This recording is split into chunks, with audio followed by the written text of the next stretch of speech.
The second item needing consideration today is consider adopting a resolution approving the Mesa County Safety Action Plan and authorize the chair to sign. We have Rachel Peterson, our transportation planner, here to present today. Good morning. Good morning, Commissioners. Rachel Peterson. I am the project manager for the Mesa County Safety Action Plan and then the transportation planner here as well. So the Mesa County Safety Action Plan is the first of its kind. It's a 12-month study that we worked on, and I kind of want to go over with you and with the public what we've done over this last 12-month period. So there's a major problem with crashes in Mesa County. We've seen over 2,400 just general crashes every year. And then between 2016 and 2022, we had 117 fatalities and 475 people who lost their quality of life or were seriously injured. Here is a heat map of where crashes generally occur in Mesa County. They are on all types of roads, state facilities, local neighborhood roads, and everything in between, but they're primarily concentrated in the urban area of the Grand Valley floor. So here's that map a little bit more zoomed in, and you can see that there's a higher concentration, especially on areas with high volumes of traffic. We, through this planning effort, had conducted a high injury network for the urbanized areas of the Grand Valley. And these segments or intersections are where we're seeing a high number of people who have lost their life or have been seriously injured. And with the crash locations, we've kind of broken it into an urban area, but then also thinking about those rural areas, there is a major problem on those areas as well. Even though there's a fewer number of crashes, that's still something to look into. So the urban crash trends are primarily at intersections. Impairment is a major factor in these crashes. Speeding is a factor, about 22% of those urban fatal and serious crashes, with aggressive driving is a contributing factor. And of the folks who are walking and biking in this urban corridor that stretches, I guess, from Mesa County or from Fruita to Grand Junction to Palisade, we see in 98% of those crashes, people had lost their life or were seriously injured. And something really interesting for this urban area is that a lot of them are under the age of 25. Of the crashes at the intersections, how many of those were from running a red light? I am not familiar with that number at the top I of my see it head. every day. Sorry. People, at least 3 times a day, someone's running a red light. Yeah, that has been, when we did public outreach, that was a big piece that people told us about. So for rural crashes, those are primarily on state highways. Impairment is about the same factor as it was in urban crashes, but speeding is double. So we see a lot more speeding crashes in those rural areas. And then a lot of the rural areas see motorcycle crashes. In urban areas, there's about 22% of fatal motorcycle fatality and serious injury crashes, but in the rural areas, it's 49%. And that's likely attributed to speeding. And then wild animals in the rural areas, we do see a major issue with as well.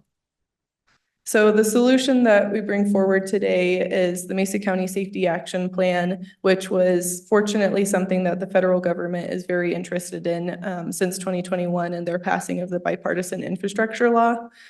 So we put forward a grant before this commission back in 2022. We had requested $260,000 of federal funding and received $65,000 from our partners, which includes Mesa County, Grand Junction, Fruita, and Palisade, all coming together for the unified purpose of creating a safer roadways. So the Mesa County Safety Action Plan is what we had done over this period, and it's really focused on reducing those number of deaths and serious injuries. Crashes are still going to be inevitable, but we don't want anybody losing their quality of life or their life in general. So through this effort, we have really done a tremendous effort, and one of the most things that I'm proud of is the stakeholder coordination. So we had worked with a variety of partners, a diversity of partners that included government planning and engineering, as well as law enforcement from all of our local law enforcement agencies, hospitals. District 51 contributed, as well as CMU. and then a local nonprofit, which is Mothers Against Drunk Driving. There's a couple people in the audience today that I do want to highlight. We have Don Potter, which is CDOT Law Enforcement Liaison, Dana Brosig, who was on the project management team with us from the Regional Transportation Planning Office, and then Daniel Larkin, who is the traffic engineer with Mesa County. So really thankful for their efforts. Earlier this year in about the springtime, we had done a robust public engagement process in 2 phases. So this spring effort was going out to the public and learning what the concerns are, where the concerns are, and also meeting people where they are at community events. So this is where we heard that red light running was a major issue, as well as speeding, aggression. They're just seeing that more in the last couple of years than they have in the past. Enforcement is something that they would like to see more of, and then more bicycle and pedestrian infrastructure. For the second phase of public engagement, we had come back kind of late summer, early fall. And this is where we kind of took all the stakeholder input, we took community input, and we're like, what should we do? Are there specific strategies that you would like to see? We have some ideas. Do you have other ideas? So we really kind of narrowed down the strategies that you'll see later on in the plan from this public engagement effort. And again, we met a lot of people where they were at community events. And then we came together for these 4 focus areas after all of this input had been collected. And I'll go over these a little bit more on the upcoming slides. So building safe streets is one of the first focus areas, and that's the capital improvement types of projects that you're probably familiar with. So what can we do engineering and construction wise to make our roadways safer? Something that is really worth noting within this Build Safe Streets network or strategy is a high-risk network. So we had that high injury network, which I showed you earlier, but that's concentrated on the urban areas. We just had a lack of data to do the rural analysis for high-risk areas in the rural areas. So even though there's that lower number of crashes, is it a lack of guardrail? Is it just the conditions of the roads? Is there a wild animal corridor? Like, we just didn't have the data to do that analysis. So that's something that we look to add to in this plan in the future. And then protecting vulnerable road users was another of those key focus areas, and that is those who are walking, biking, and riding motorcycles, and seeing what we can do infrastructure-wise and education-wise to help those who are really vulnerable and exposed out there, especially if they get hit by a vehicle. And then addressing dangerous behavior. This was what we continuously heard from the public, was aggression and speeding is a very major problem in Mesa County. So a lot of these solutions go a little bit more into education for those, especially with laws that have recently passed. And then create a culture of safety is our final focus area, which is a little bit more abstract, but it's really focused on uniting all the partners, which we kind of have started through the development of this plan, but making sure that's a continued process with the transportation task force that we look to create and make sure that this plan continues and doesn't just sit on a shelf. So to make sure that this plan, this Mesa County Safety Action Plan is effective, the Regional Transportation Task Force would be tasked with making sure that they are continuously looking at safety data. The data that we had, the best we could get to was 2016 to 2022. So once that 2023 data and 2024 data is available, making sure we're kind of looking at the crash picture and if there's any trends, and trying to be proactive and reactive to those crashes. For the high injury network that was mentioned before, this was something that was really important to note. Of the locations that we did see the high injury network on where those serious and fatal crashes are happening, they're happening in disadvantaged areas. So 41 of the 45 intersections or segments were in disadvantaged areas, either defined by the federal tool or the local state tool in Colorado. But the good thing is with this plan too, is that it unlocks the door to future funding opportunities, whether that's through the bipartisan infrastructure law or through state dollars. So that's something that we will also be working with that task force to pursue in the future. There's a couple other resources that we did through this planning effort that I just wanted to briefly highlight. We have a crash data dashboard now, which is an interactive dashboard that our stakeholders would be able to use to look at where, dive into certain corridors or certain intersections, and you can see the crash trends that they're seeing there.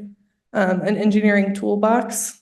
So this one is an example of lighting, and the federal government has put together, here's a list of engineering strategies and why they're effective. So this is where you might see roundabouts or lighting or other engineering types of solutions, and showing and proving with data that these are effective. And then the project cards are going to be focused a little bit more on that high injury network, and actual engineering solutions for those specific corridors. So today we're bringing to you a resolution for support of the Mesa County Safety Action Plan. We had previously brought this to the Grand Valley Regional Transportation Committee, which Commissioner Davis sits on. And then we're going to bring this also to all the funding partners who helped support the funding for this plan. So I thank you for your time today, and if there's any questions, I'm happy to answer them. Thank you, Rachel. Commissioners, comments, questions? I don't have any additional questions. Thank you, Rachel. What are the practical implications of a plan like this? I mean, as we interface with Palisade, Fruita, Grand Junction, CDOT, according to the numbers, the highest injuries occur usually on CDOT transportation, right? Probably because they're high speeds and stuff like that. So are these just recommendations to those who manage those roads? As in, like, it would be nice to see these types of infrastructure improvements, or how does this in the end work? Yeah, that's a good question. I think it could be multiple things. It could be with these high injury network locations, it could be actual engineering solutions. Maybe the roadway is too wide, or there's some, especially like when you're making a turn, there's some sort of site visibility issue. So it could be something that's infrastructure, but it could also tie into law enforcement presence. That's something big that we've heard and that we've been working with our law enforcement partners on. For example, Riverside Parkway and River Road. With this effort, we've seen that that's a major area, especially with speeding. So since then, I've seen the speeding trailers that have been out there, and law enforcement has had a higher presence on that corridor. And then education would also be another piece that the community that we would need to work with to make sure they realize that their decisions will impact others and possibly cause a horrible day for some. Okay. And just for the record, I've never sped on Riverside Parkway, so. No, Prove it. One thing I really appreciate with this entire safety plan is your guys' open communication with the public, inviting them in, getting their feedback, and then just really being really transparent with all the results, and inviting our neighbors into local government is a very big deal to me. And so I really appreciate that you guys are accessible and transparent to the people we serve, and I appreciate that so much. Thank you. Welcome.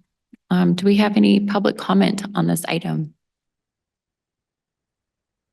Okay.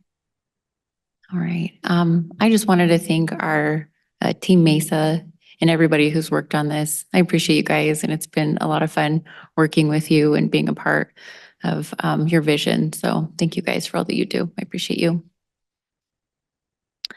Okay, so we have no public comment at this time. So seeing none, I'll entertain a motion to approve the item as entered into the record. So moved.